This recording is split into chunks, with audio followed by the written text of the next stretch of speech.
O assunto de hoje é obesidade. Você já se perguntou por que, mesmo sabendo o que é saudável, ainda assim repete os mesmos hábitos que te fazem mal? Por quê? Mesmo com tanta informação, mudar a alimentação parece uma batalha interna impossível de vencer. Não se trata de falta de força de vontade. E você não é fraco. A verdade é que o seu cérebro está programado para te proteger, mesmo que isso às vezes te leve ao sofrimento. A obesidade não é apenas uma questão de aparência ou de números na balança. Ela é um reflexo direto de processos cerebrais profundos que envolvem emoções, traumas, mecanismos de recompensa e sobrevivência. Neste vídeo, vamos mergulhar na neurociência da obesidade para entender o que realmente está por trás da compulsão alimentar, da resistência à mudança e da sensação constante de fracasso.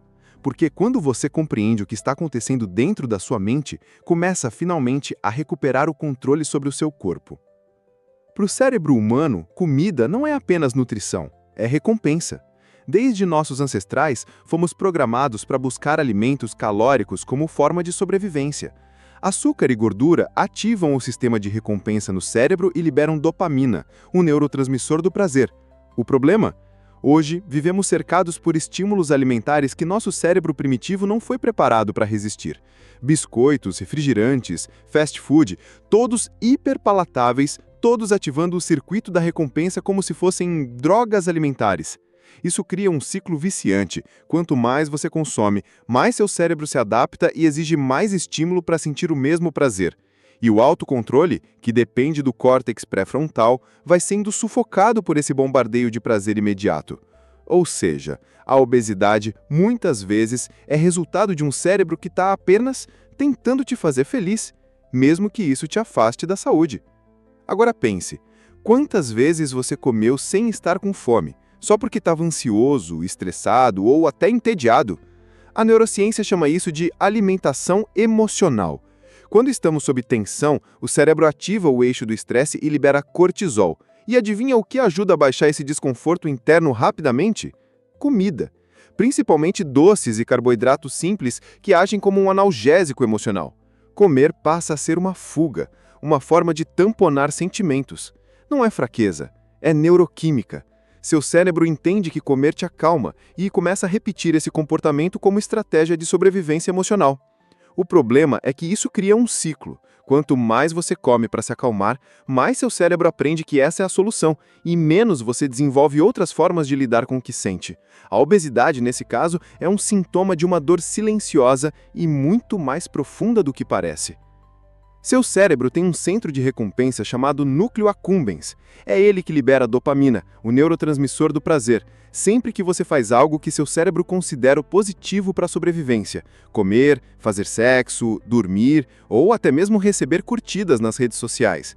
E alimentos ultraprocessados, ricos em açúcar, gordura e sal, foram desenhados para provocar picos anormais de dopamina, mais até do que algumas drogas. É por isso que, mesmo sabendo o que deve ou não comer, você muitas vezes sente como se estivesse sendo controlado por algo maior. E está mesmo.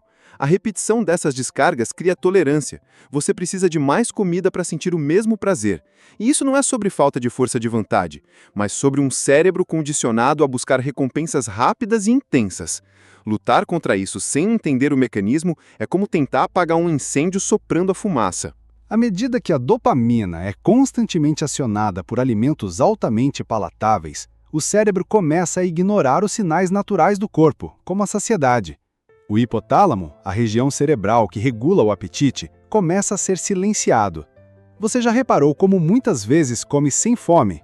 Ou como termina um pacote inteiro de salgadinhos sem perceber? Isso acontece porque o cérebro se torna cada vez menos sensível à leptina, o hormônio que avisa quando já comemos o suficiente. Essa resistência à leptina é um dos pilares da obesidade, e ela não está relacionada apenas ao quanto você come, mas ao que você come e ao estado emocional em que se encontra ao comer. O cérebro viciado em dopamina quer mais estímulo, não nutrição. E quanto mais esse ciclo se repete, mais difícil se torna romper com ele.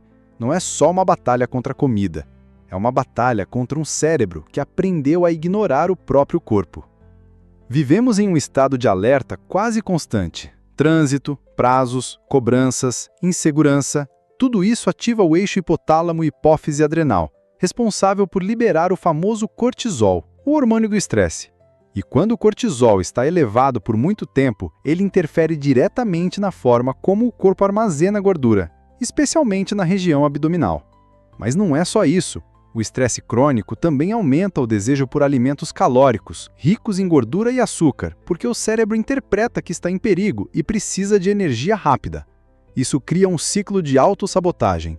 Quanto mais estressado, mais você come. Quanto mais come, mais se culpa. Quanto mais se culpa, mais estressado fica. O resultado? O cérebro começa a associar comida ao alívio imediato, mesmo que momentâneo, da tensão emocional.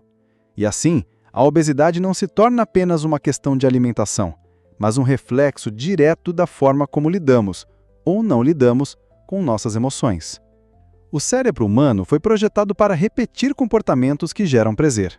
Comer ativa o sistema de recompensa, principalmente o núcleo accumbens, liberando dopamina, o neurotransmissão do prazer e da motivação.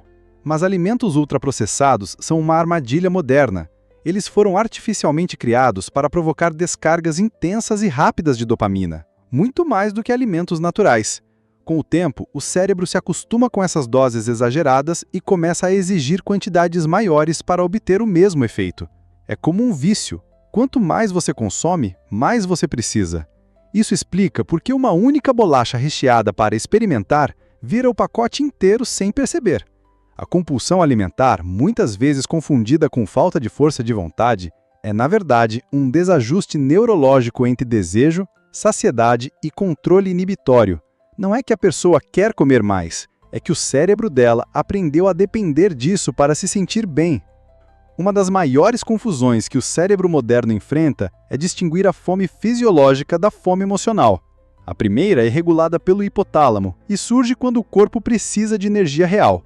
Já a segunda é silenciosa, sorrateira e impulsionada por sentimentos como estresse, solidão, ansiedade ou frustração. Quando comemos para aliviar uma emoção, o cérebro associa o alimento ao alívio imediato, e como a recompensa vem rápido, especialmente com doces e carboidratos refinados, esse comportamento é reforçado. É por isso que muitas vezes, mesmo sem fome, buscamos algo na geladeira depois de um dia difícil. O problema é que, ao invés de resolver a dor emocional, criamos outro desequilíbrio, o excesso calórico e a culpa. E esse ciclo se retroalimenta. Reconhecer que grande parte da obesidade nasce dessa desconexão é o primeiro passo para recuperar o autocontrole. O que o seu corpo precisa nem sempre é comida. Às vezes é acolhimento, descanso ou um simples momento de silêncio. Pouca gente percebe, mas uma noite mal dormida pode ser o gatilho para um dia inteiro de compulsões. Durante o sono, o cérebro regula hormônios cruciais como a grelina e a leptina, responsáveis por controlar a fome e a saciedade. Quando você dorme pouco, a grelina, que estimula o apetite, sobe e a leptina, que sinaliza que já estamos satisfeitos, despenca. O resultado? Um cérebro faminto e desregulado. Além disso, o sono insuficiente afeta o córtex pré-frontal, a região responsável por decisões conscientes e pelo autocontrole. É como se sua capacidade de dizer não estivesse offline. A privação de sono ainda aumenta os níveis de cortisol, o hormônio do estresse, que, por sua vez, incentiva o armazenamento de gordura, especialmente na região abdominal. Portanto, regular o sono não é luxo, é estratégia metabólica. Não adianta tentar controlar a alimentação se o cérebro está cansado demais para tomar boas decisões. A cultura da dieta nos ensinou a odiar nosso corpo como forma de motivação, mas o cérebro não responde bem à culpa, ele se defende dela. A autocrítica ativa regiões cerebrais ligadas à dor e ao estresse, como a amígdala e o hipotálamo. Isso libera ainda mais cortisol, reforçando comportamentos impulsivos e alimentares. Em vez de motivar, a culpa perpetua o ciclo da compulsão.